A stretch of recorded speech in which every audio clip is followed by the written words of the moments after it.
This video I will show you side by side the ABARTH 595 TURISMO and the Suzuki Swift Sport Hybrid. So the side view of the Suzuki Swift Sport Hybrid is there. Same I can give you a little bit harder for the ABARTH.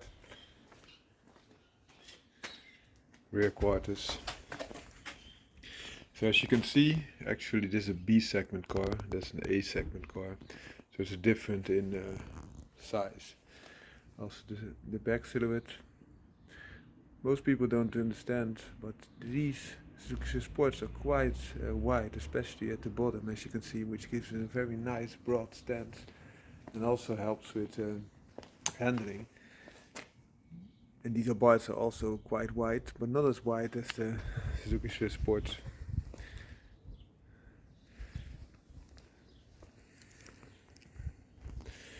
Also both have 4 exhaust pipes. This is a Record Monza system. So this does not have 4 but 2 exhaust pipes, sorry. This is an ABS system, which you can see down there. So it's just similar as a normal system, only this is a lighter and more performance tuned exhaust. Hope you like this short video, have a great day. In this video I want to give you a first person view of driving the ABARTH 595, and this is the TURISMO version, as you can see. It's also an automatic, so you flip the key open the door, and you hear a robotic sound. It always does that. And you're welcomed with an ABARTH sign. I will show you a little bit more once I start the engine. Again, you get an ABARTH welcome in the TomTom, which is a blue and meat system. The other car is the Suzuki Swift Sport ZT33S. And also want to give you a view of the interior. Very nice one-piece chairs like the Suzuki also has, but these are leather, and 2 seats in the back as well. So then it's not a start button, but you just put the key in, ignition, feet on the brake, and normally, yeah, there you go.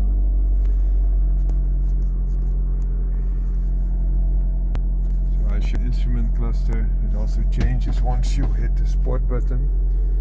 The sport button is sitting there, so I will press it and watch it change. So now it's more sporty. The exhaust system is a Record Monza, which you now hear. Put on my safety belt, and you can of course open the roof, which I would always recommend when it's warm enough.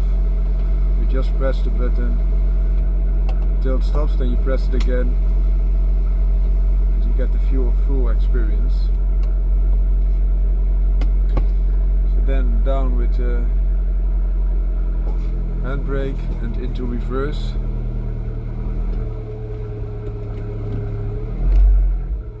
There you go. Into the sunlight.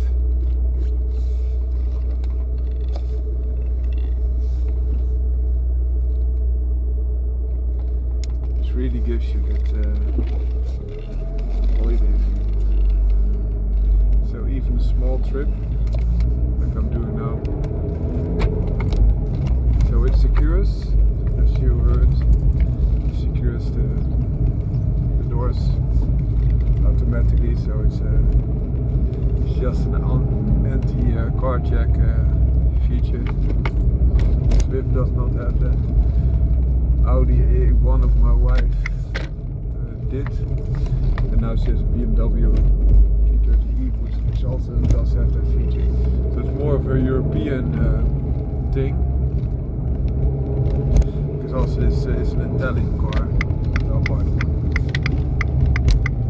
So for upshifts, you can just use the automatic to do it for you.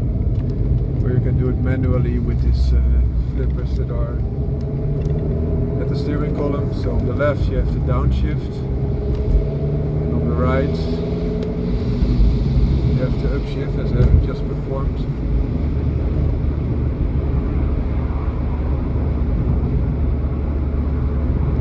Downshifting.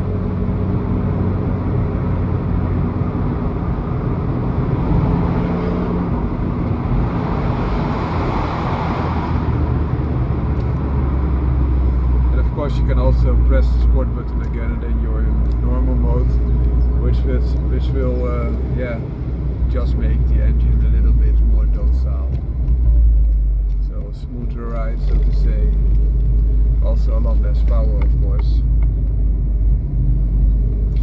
Because once in sport mode, it's not only the reaction to the gas pedal, it's also the turbo pressure maximum that is increased. So that will force more air into the engine and thereby also increasing performance, of course. Because fuel and air, that mixture will make the engine work harder or less hard, depending on what you have. It gives you performance.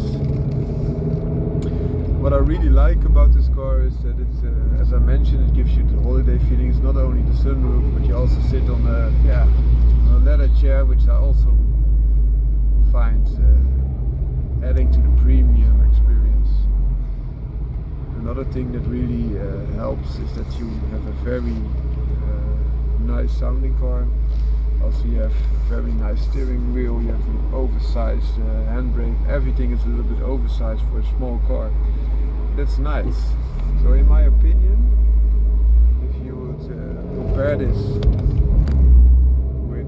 or an executive type of car, I would compare this with to be a baby Maserati, because this being a Turismo, or a baby Lamborghini, as Clarkson told us it behaves like, because it feels angry and just mischievous. And I will tell you one thing: if you have a Lamborghini, you will baby it perhaps into the city. And also maybe outside of that, because it will cost you an enormous amount of money to replace. Also you will be very careful where to park it. But it's ABARTH, of course, similar things could happen to it, but it's a different story, because the car is so much cheaper to begin with. So it gives you many of the advantages of exotic type of car, but less of the drawbacks. If you have to drive for enormous amount of additional distance to get your car safe, or you have a car that's as small as this one, it gives you parking space. Or for example, if you want to take friends, you don't have to drive the distance 2 times, because you have 2 people that you can also sit in the back. You have many benefits as compared to a Lamborghini. Maserati, and that's why I mentioned it before, of course has all these characteristics in itself, because it's also a 4-seater. For example, the Gran Turismo or the Ghibli, I think, are 4-seaters. Maybe the Ghibli is even a 5-seater, like the Quattroporta is. In some incarnations. I thought there were also Quattroportas with 4-seat, but maybe I'm mistaken. Just correct me at that point. And you also have an interior that is stylized. Of course, it's a lot less stylized than, for example, Maserati or Lamborghini, but you get that special feeling. Also that you have an open environment that you're sitting in. And of course it's not a true convertible, because then also these pillars should move away. But that also brings you benefits. One is the additional costs are not that enormous. 2, you have this rigidity and safety feature. And 3, you also have this, in case of an accident, of course, safety, but also the safety will make the chassis a lot more stiff, which improves handling. And you have, even with the roof closed, enough room to seat 4 adults or semi-adults. Yeah, of course, if you're very long, I'm 1.88 m, and when I'm sitting in the back, especially behind me, I'm not having a pleasant time so much. So why is that? Because the leg room is still cramped. Nice tunnel. But also the headroom, I'm not having my head touching the ceiling, which is not a good thing. But yeah, of course. For example, if you have your wife and your wife's a little bit smaller, or your daughter, my wife and daughter will not be as big as me. They will sit there quite comfortably.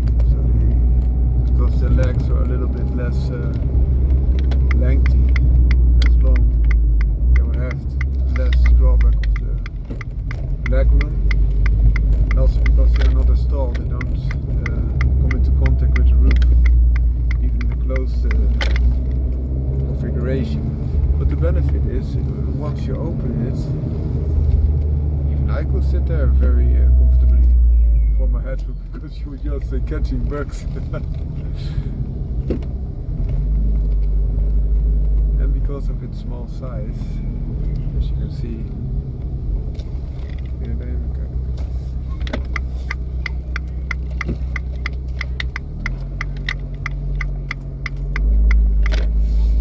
because of the small size, you can park it easier than other cars could be parked. So for example, there's a car already here, and because it's this small, I can still park behind it, which would not be that easy with your Lamborghini or even your Maserati. And why is that?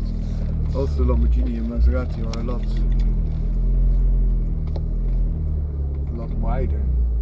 It will be harder to get them in different locations. Not really feeling what is happening there. I think this is better.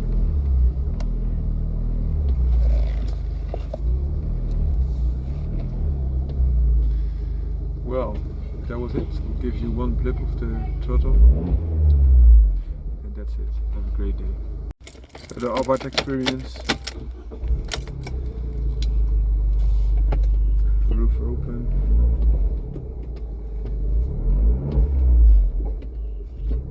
It's exhaust system, record Monza, 4 pipes.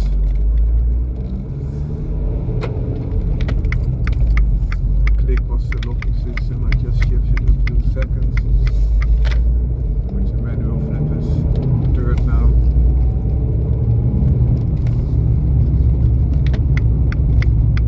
Indicator sounds. Shifting back to 2nd again. The left flipper. Turn again. Such a very nice sound.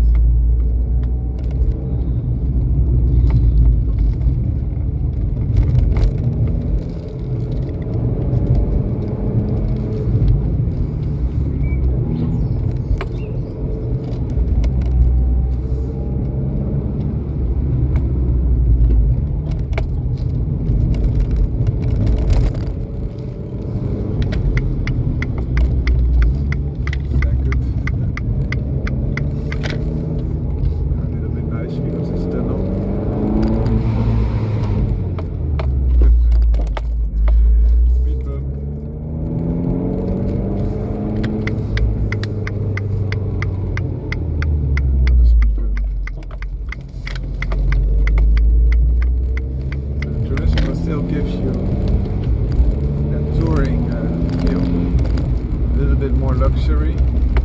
So for example, all leather seats, and also the suspension is less harsh. In this generation it has the same engine as the Competizione, so 160 horsepower, also the first generation, the SS, 160 horsepower. So Competizione and TURISMO had the same engine, so you get all the benefits of the performance. But in later iterations, they shifted to a different turbo for the Competizione, which meant that Turismo was 160, 165 horsepower, and the Competizione had 180 horsepower. So that's a benefit when you have the Garrett turbocharger. The benefit of the EIE turbocharger that the Turismo has is that it spools up quicker, so you have less lag, and the mid-range is a little bit more punchy, whereas the Competizione has a more peak and power delivery. So that's in its essence the difference. The benefit for me, I think, especially when you have an open roof like this 595C, C stands for convertible, is that you don't need a very harsh ride, in my opinion, and also the additional horsepower are not that much needed. So if you want to, you can give it also the Turismo tune that you have similar power as compared to the standard Competizione, and with additional newton-meter, and the torque gives you that luxury feel of a giant taking you and catapulting you towards towards everything that's lying in front of you. But I do like that this one has the exhaust system of the Competizione option, the Competizione record montage system. So especially when the roof is open, you will enjoy that verbals a lot more, in my opinion.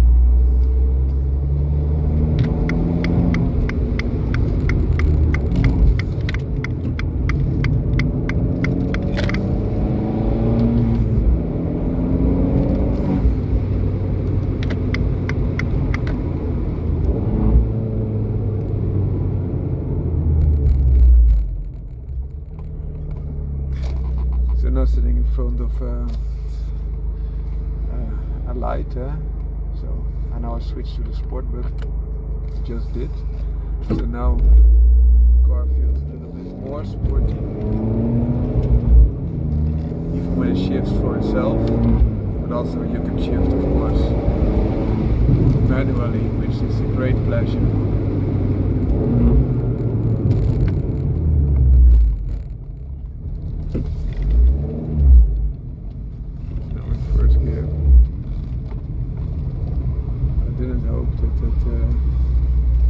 Truck would go before me, so it gives you a little bit more of exhaust manifesting. But now we'll leave some room between us, and I'll give you some now in seconds, so I'll give you a little bit of the ABARTH experience. First, second.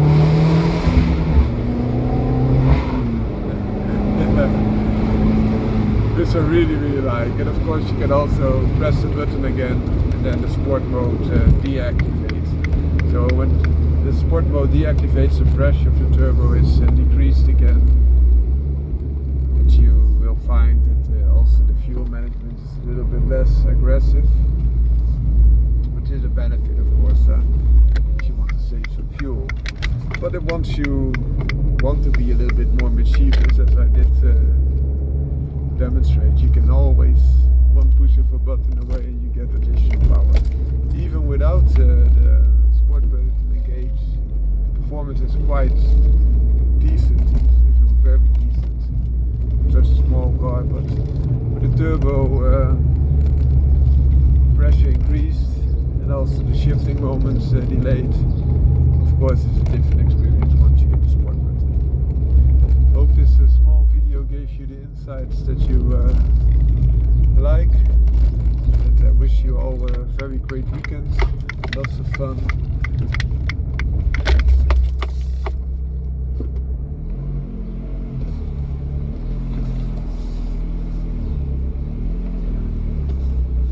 So nice.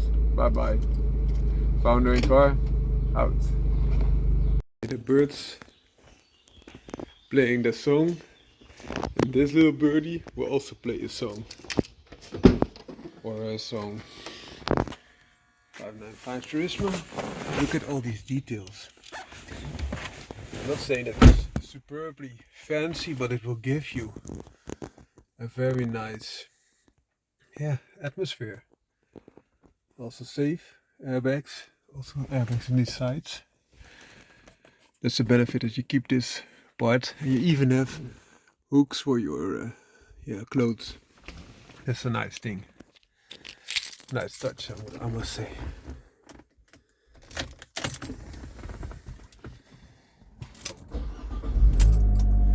Hey, little birdie. Let's go for a ride. That's a little bit of a gymnastic course. I also must say something. We have an MTA system here, so it's a robotized manual transmission. And it also has benefits. For example, you can put it in neutral and push it. Which normally, now I'm putting it in reverse, you cannot do with an automatic transmission. And there's the benefit of the convertible. This nice sun.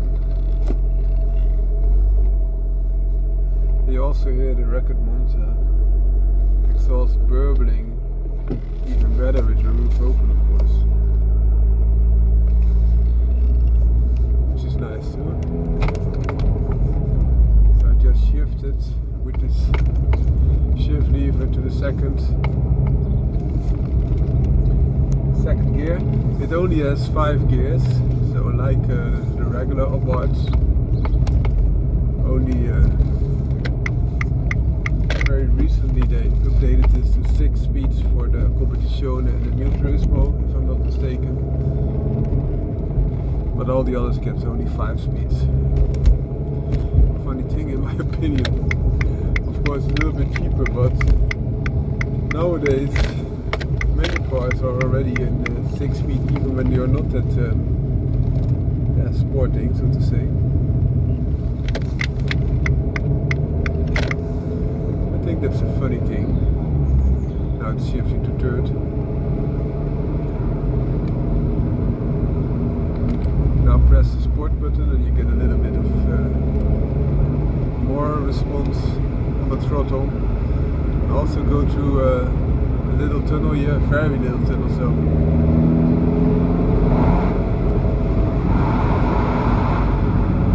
it doesn't give you that much additional sensation, sorry for that. Now shifting back to first, I guess. So this manual transmission shifts in a non-discrete manner. So quite abruptly. When it shifts up you feel the kick in the back.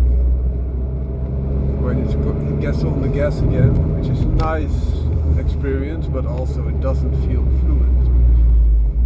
So in general you can say an ABARTH is a busy type of car. You got the suspension that's quite stiff, which gives you a little bit more busy feeling than necessary. But also these gear shifts, they are of course completely not subtle. And you have a very thick steering wheel, as I'm holding now, which also gives you specific, you feel really engaged and always busy and on the run. Whereas with a regular car you could do almost the same speeds, especially if that's a sporty type of car like my SUZUKI Sport, and don't feel that much of sensations all the time. And then if you compare that to a VW Golf GTI, of course, then you feel even more relaxed, so to say. And I like that busy feeling because it gives you a sensation of a sports car, in my opinion, more so than a car that's always in control and filtering out all those things that are happening. I really like it that you get some communication to the steering wheel, and yet you also feel adjustments that the car is making all the time. And to go through a bend at a good speed. And the same with the exhaust. If you have an exhaust that you can hear like this one, it feels that the car is alive. So it's not only busy, it is moving, it's breathing, it's vibrating.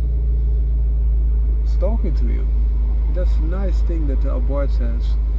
And I would always recommend to get the convertible. Unless you use it for tractor or something like that. And why is that? Because with the convertible you have all these additional benefits without any, or at least many, compromises, because you still have a good, safe construction around you. You also have still a trunk that you can use to store something in. You have 4 seats, which are great, and also the headspace not compromised with this C version, which I like a lot. And then you get all the additional sensations. Also the weight is maybe 15-20 kilograms in more than the hardtop, which I would really like. And if you go for the hardtop, I think you should also look very closely at other cars. And why is that? For example, there's an Alfa Romeo with the same engine, or similar engine, the Mito QV. We also know that there's a Quadrifoglio, and that's perhaps even better. I think Alfa Romeo does a better job in interior design than Fiat does, and even ABARTH cannot change that, in my opinion. And it could also be a little bit more roomy, and then you have perhaps even more benefits. If you really like ABARTH, also the hardtop, of course you should go with ABARTH. I'm not saying that you shouldn't, or that you should have a different view after my suggestion, but I'm just saying that you could. Also, if you go for the hardtop, there are also ABARTH Puntos, which are also more roomy. And in my opinion, they are better. They have a more mature underpinnings. Of course, they don't feel that busy, but they are just marginally heavier, and they have a lot more room and class, so to say. Also, the Punto, the generation that they used for the ABARTH, was quite a stylish car to begin with. It had a little bit of Aston Martin-ish, Aston Martin-esque type of features, which I like a lot. So it's a more mature car, but still there's always also something to be said to go with the ABARTH hardtop, because it's more busy, it's more compact. If you like the looks more, you should just knock yourself out and get one. Not a bad thing. I just drove past SUZUKI Sport in yellow, which I also had 2 times, one in yellow and one in red. The last one was in yellow. Also a very nice car.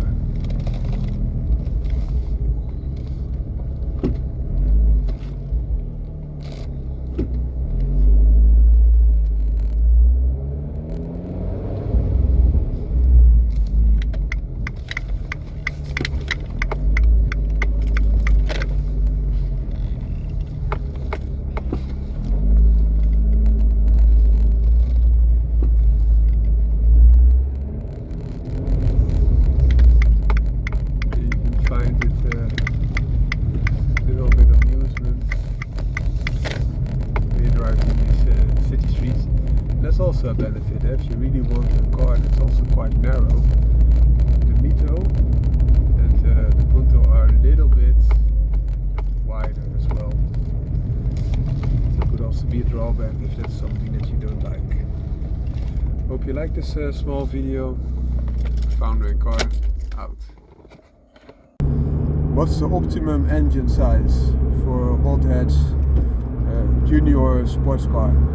According to Toyota, it was 1.8 liters. They used this in the Celica, the last Celica if you want to know, want to say it like that, and also in the last incarnation of the MR2. And they said, because if you have a relatively small engine, you can also keep the weight low, and with low weight you also have less need for brakes and stiffer suspension, so you can still manage it and still have a car that's very nice drivable. So according to Toyota, 1.8 liter is the optimum for hot hatch or a small coupe. And so they also use this in the hot hatch in the Corolla T-Sport, and Celica, so Corolla, Celica, and also in the MR2. I also had a 1.8 liter hot hatch Honda Civic, 1.8 VTI, 170 horsepower, brake horsepower standard, was also very nice engine size in my opinion. However, most engines are not naturally aspirated at the moment, and I think a 1.4 liter turbo might be your best bet. I now have this in the Suzuki Swift Sport hybrid, and also in the regular Suzuki Swift Sport. The 1.4 turbo is the engine to go for, and that's the engine that you use in the ZC33S, so the current incarnation of the Suzuki Swift Sport. And you might say, yeah, that's just pure Suzuki thing, but Suzuki Swift Sport is very light. That's below 1000 kilograms, comfortably, even in the regular 1.4 turbo. And the hybrid system is already there, so that gives you quite some good insights. But also ABARTH is using them for centuries. Is too much to say, but in modern days, from the incarnation of 2007 that they started with the ABARTH 500, they used it. They also used it in the Punto ABARTH that they made, and they also use it in the Roadster, so the Spider, the 124 Spider of ABARTH, but also of Fiat. So it's quite a good size of engine that gives you the ability to keep it light, and also offers good horsepower and especially very good torque. If you look at ABARTH, they even use this engine in the Biposto, which has 190 horsepower standard, and starting from the lowest ABARTH with 135 horsepower. So it's a very nice engine to consider.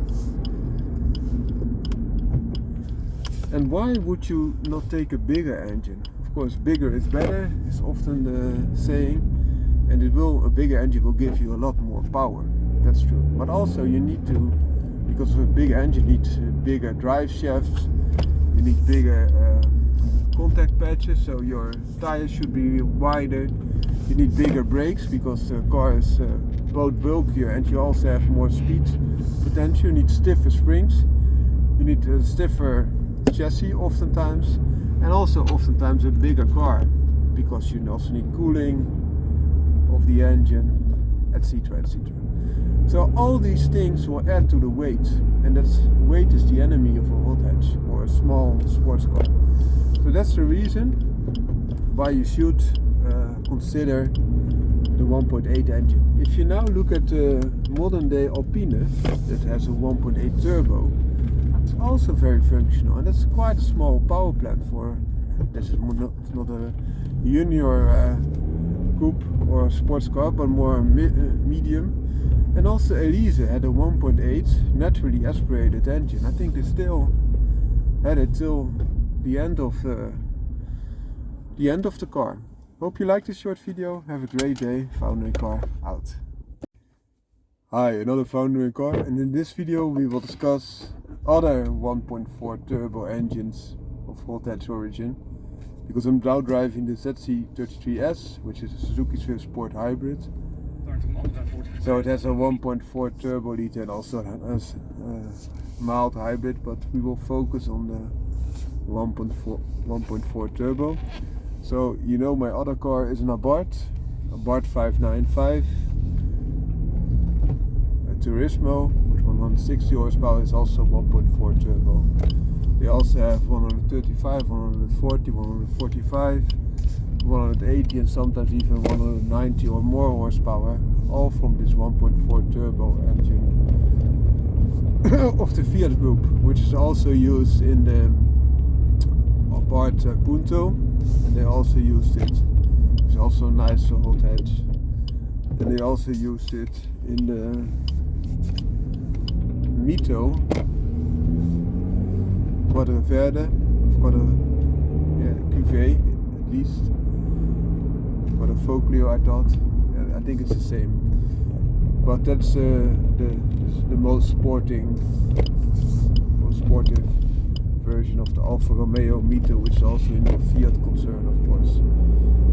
But also in the past they had a 1.4 turbo Punto GT, which was then successed by the Punto AGT, which was a 1.8 liter naturally aspirated engine.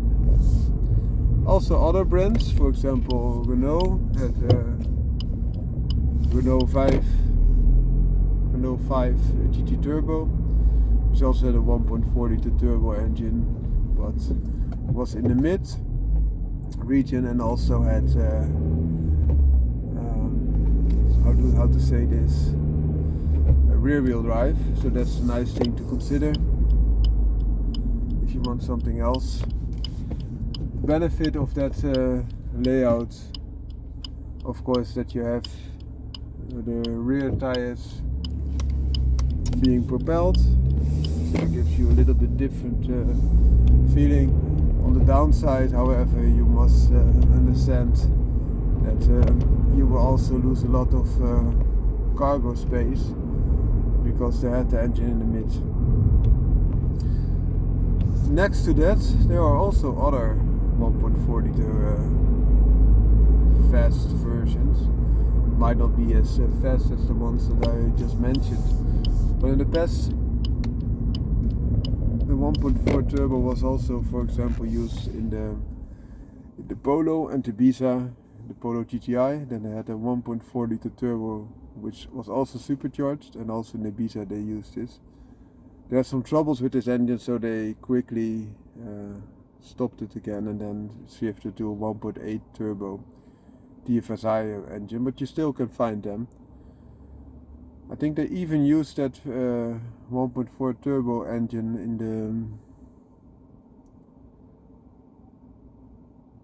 I think it was the Volkswagen Golf GTE, and even the current versions of the plug-in hybrid, for example even the Cupra Leon plug-in hybrid, use that 1.4 turbo engine, but then they have a big electric engine helping it. And the question is this really